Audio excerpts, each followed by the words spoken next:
himself, Mr. Eduardo Franco!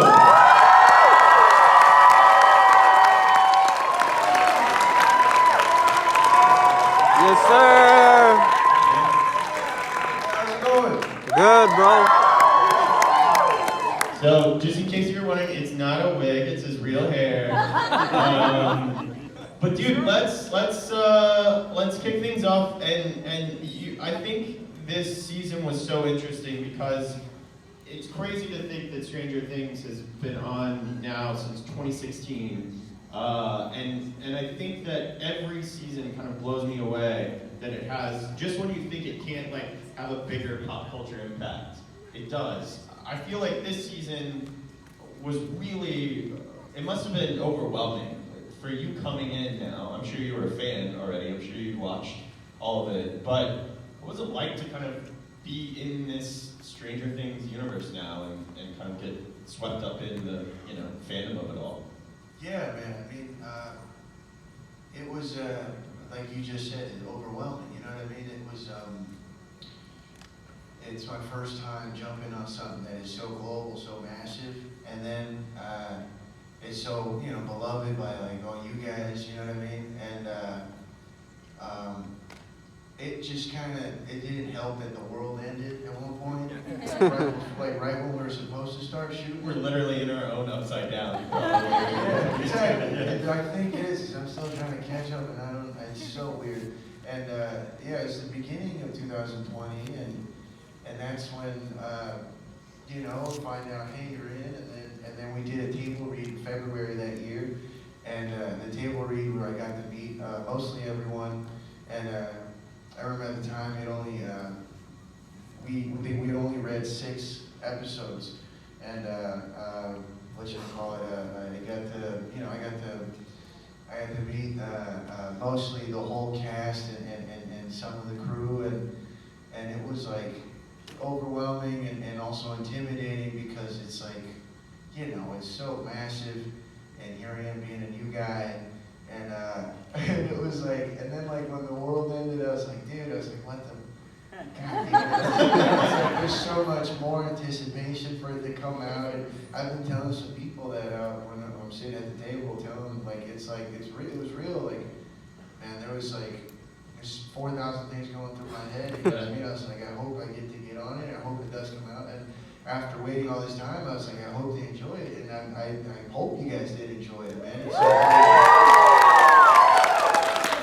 I think, you know, Argyle and of course Eddie Munson were the 2 characters that, like, I think even all the way back to even before it premiered, when we first saw that trailer and we saw Eddie and we saw Argyle, we just like immediately connected to both. But there's something so sweet and special about both of them.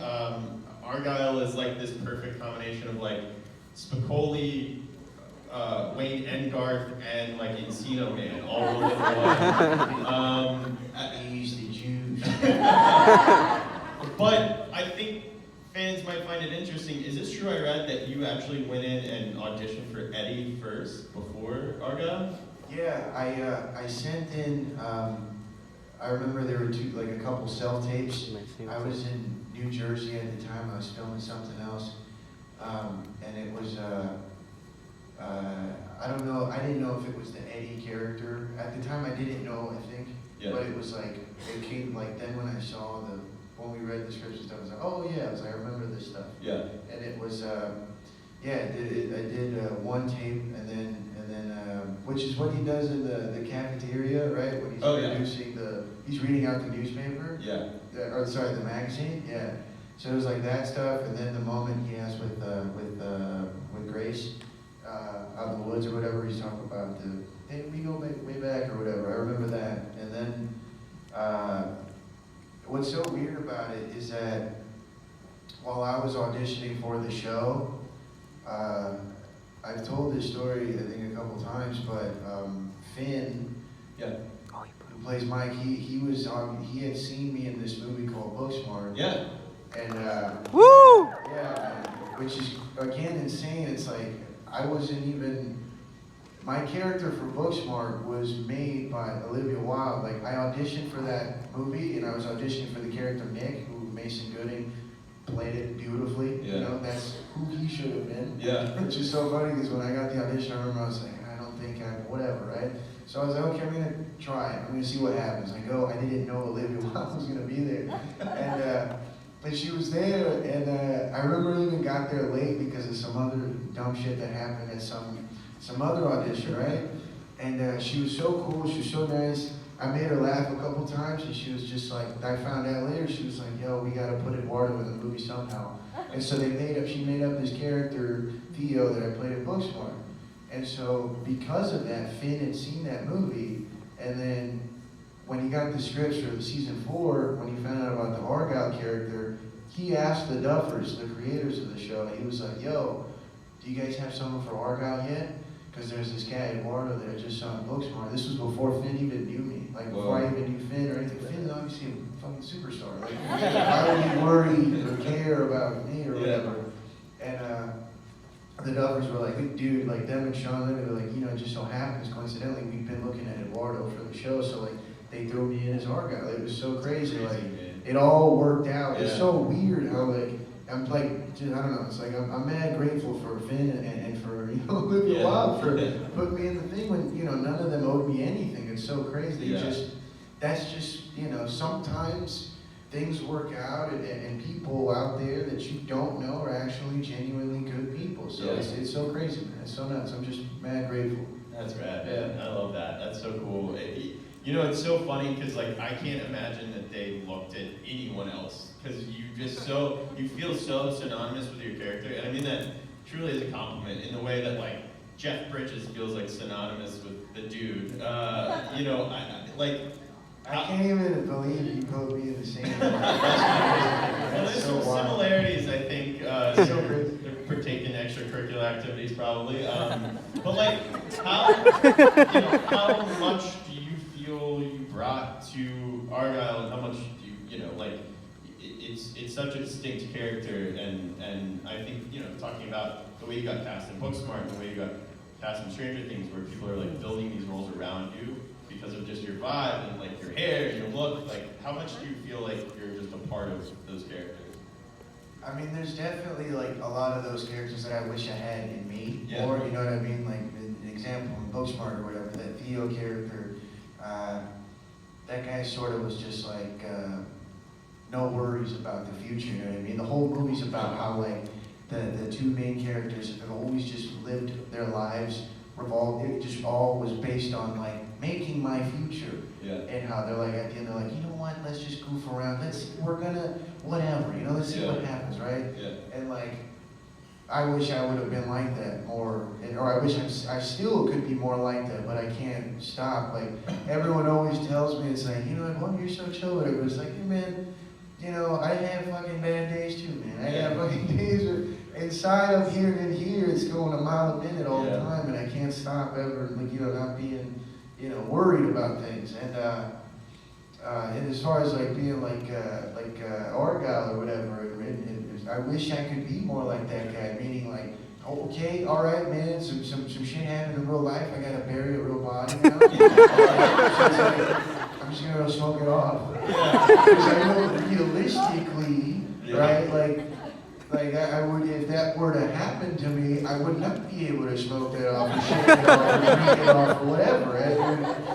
The rest of my life would be determined because of that moment. Meaning, I don't know what I would do with my life after that, which is so crazy, you know. Yeah. But yeah, it's so wild. I think that is like probably at the heart of it what we all connected with in Argyle and Eddie, is we all felt like they were a little bit us, and we all felt like, oh, that's like a dude we know, or like that's a dude that we like is a best friend, or we went to high school with, and they're also like the only ones that were like that weren't like desensitized to like the madness that happens in this show. You know what I mean? Like the Eddie character seeing Grace like float up and then get crunched and crumbled up like that. Like it was so crazy. Obviously, it's like, and he's like, how do I explain this to people? And then in a time, in an era when people were like, everything is the devil. Like, the water boy's mom is the devil. You know what I mean? Like it's so crazy. I'm so glad that we've come so far from that time. Yeah, we're kind of still there. Yeah, true. Wait, are you talking about the mom that just said, like, don't watch Hocus Pocus 2 because it is casting spells in your home? You've come so far. For the second one, that's crazy. Yeah, that was a woman from Texas, sadly. Hey man, Texas is so goddamn big, you're bound to find all types of people. That's true. I'm sure there's a Hopkins in Texas somewhere where. And there's your upside down too, man. You drive far enough, you'll run Yeah, into it, man. for sure. So I think too, this season the stakes were like that much higher.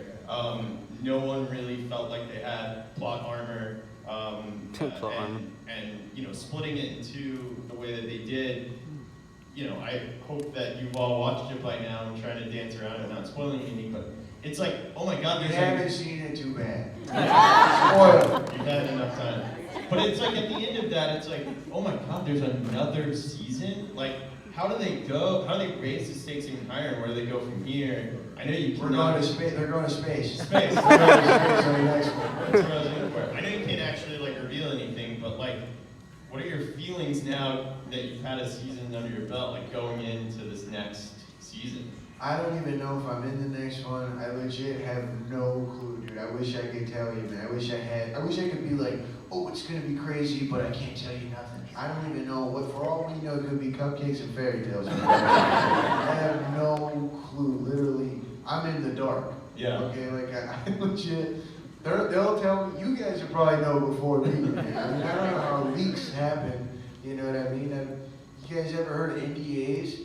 Yeah, there's so many of those that run through this thing that I always, sometimes I don't read all the terms, right? But like, sometimes I'll get some things that it's like penalized by law and like big words like that, and I'm like, I probably shouldn't, break this thing. I don't know how that happens. I don't know who has, you know what I mean, like, just the nutsack that just be like, and then just break the NDA and then make all this stuff. It's Tom Holland. That's it. I have a good feeling though that you'll be back, because if not, they've already taken a few things from us. If they don't at least give us you back, we're gonna be really hurt. We're gonna riot, honestly. We'll band together, Stranger Things fans, with trash can lids made of spikes, and show up in the Netflix office. Let's kick it out to y'all. I'm sure you have some fun questions. Go line up here. We'll go back and forth here. So we'll kick it off right over here. Yeah. Hello, Eduardo. My name is Josh Bennett. Great to talk to you again. And first of all, thank you so much for being here, for being on. Great fans with myself. Great character you were in Stranger Things. Very funny, and really honored that you're here. So my question for you is, in season 4, what is your favorite scene to film? And which episode is your favorite? I always say the dinner table scene. I don't remember what episode it was, but all I know is like that was my favorite thing to shoot. Is when me and Charlie sit down, we're blown out of our minds, and Brett and Winona were there, and then all of like Millie, Finn, and Noah. I don't know why, it just was great. It was like cool. It's like a family sort of scene, and like I think just dinner table scenes and everything is always so cool. It's so funny and stuff. But like that one was great because there was like a couple versions that we did where like me and Charlie really like took advantage of like the fact that we're supposed to be high. So there was one, there's a couple where like we would like, they'll say their lines, right? Like they're like, we're going to Alaska, we're gonna go see the Britannicas, blah blah blah, right? They're lying to their children, right? God damn it. Anyway, and so then it'd be like, come up to our lines or whatever, and like me and Charlie would like milk it. We would just stay quiet and then keep eating that risotto. That was the coldest risotto, bushiest texture you could ever have in your mouth, and everyone was like gagging because they did not want to really eat it. And like for some reason, Charlie kept taking big chunks. And afterwards, he'd like spit it and be like, oh my God, it's so good. I'd be like, well, why are you really eating it? I have to eat it, pretend. And it was so fun, like just goofing off there, and everyone was a champ with it. You know what I mean? Like they weren't like, can you stick to the script? script for once. You know, they were like cool, they were cool with like goofing off and stuff. So that was probably my favorite one. Thank you so much, and really looking forward to seeing you in season 5. I appreciate you, man. Thank you. Thanks. Hey man, how's it going? Good, how about yourselves? Good. Hey, everyone, welcome back, welcome to Dallas, and it's nice to see you again. Nice to see you again, man. Anytime. Second, in case I haven't seen Stranger Things, I made to catch up on the first 4 seasons, and so I'm made to season 5.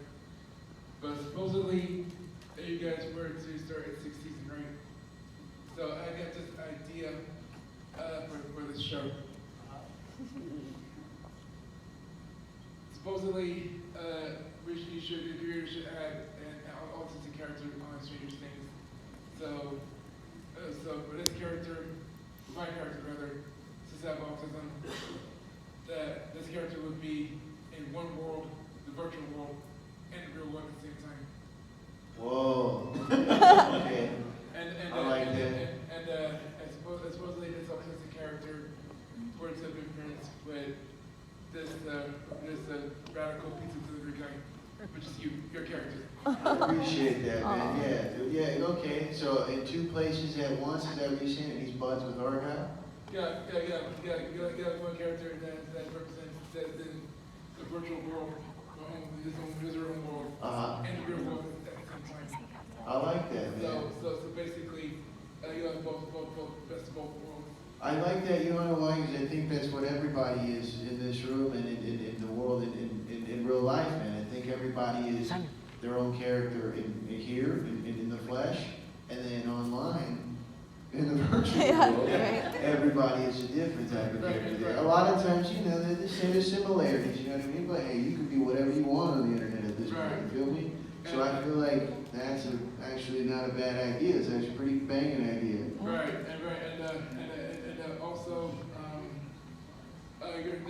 this show, Stranger Things, should consider having autism representation for autistic people like myself, you know. By all means, man. Hopefully, man. I wish I was on the creative side of things. You know what I mean? But I'm sure. You know, at one point in time, we will see all that stuff, man. The doors are definitely opening up. So Hopefully the creators of this show will open up to the idea of having every autistic character on your show. 100%. Hell yeah, man. Thanks, man. Thanks for getting up and asking the question, too. I gotta say, you know, you've been like the first one to pop up and ask a question ever, and that takes a lot of courage, so that's awesome, man. Thank you. Thank you for your question. Thank you. Yeah. All right, let's go here. Hi, I'm Sky. Nice to meet you. What is your funniest random behind-the-scenes memory? Funniest random behind the scenes memory. I'm trying to think. Whether it was bluffing with Noah, like playing poker and like just like getting this guy to. I mean, it was like we were playing like for the max amount. I think it was like I don't remember if it was like $10 or $20 or something like that every game. And I played like a couple. Because then I found out after a couple, I was like, oh, we're really playing for money. Okay, well then I don't really want to play anymore. After I blew a couple, you know what I mean? But so, because I immediately, that's where I learned how to play poker. I never played it before. And so when we were hanging out in between setups and stuff, we would play, and it was great when I found out about the bluffing method. I was like, oh, then I'm always going to do that. Make the game interesting. And Noah was the only dingus who would fall for it. I'd be like, all in immediately, right? And he'd just be like, there's no way you got anything good. There's no way you got anything good. I'd be like, okay, well then put your money up then. And then he'd literally be like, no, I'm not gonna fall for this. I'm like, okay, well then I'm taking the whole pot. And then he was just like, and he would just do it, right? And then he'd be like, I'm out, right? And he would fall with me, and it was the funniest thing ever. He would freak out because he took it so serious. And it was like that, and then also like... That's literally the Michael Scott approach to playing poker. Yeah, all in, baby. That's how I was doing it. All in, baby. That's it. So it was that, and also playing like Nintendo 64 with like Charlie and Finn. Aww. Because I took my N64 over there, and I introduced them to Pokemon Stadium. That's it. That's something I've been playing with my buddies for the longest time, and like, we don't, you know, like Pokemon Stadium on Nintendo 64, you're supposed to, you know, you would get your either blue version, red version, whatever on the Game Boy, and then like import your Pokemon that you got on there into the Nintendo 64, and then play with them on the big screen, right? There's this thing called Kids Club in that game. It's like a bunch of mini games. That's where it's at. That's all we would play, since it's like up to 4 players. We would play that like all day long whenever we were off to the side, whenever we were like, you know, chilling or whatever. And it got so competitive, man. Like me and Charlie were just screaming at each other. It was so fun. It genuinely seems like the funnest set. Like it's the only thing where I've seen like behind the scenes and I'm like, man, I wish I could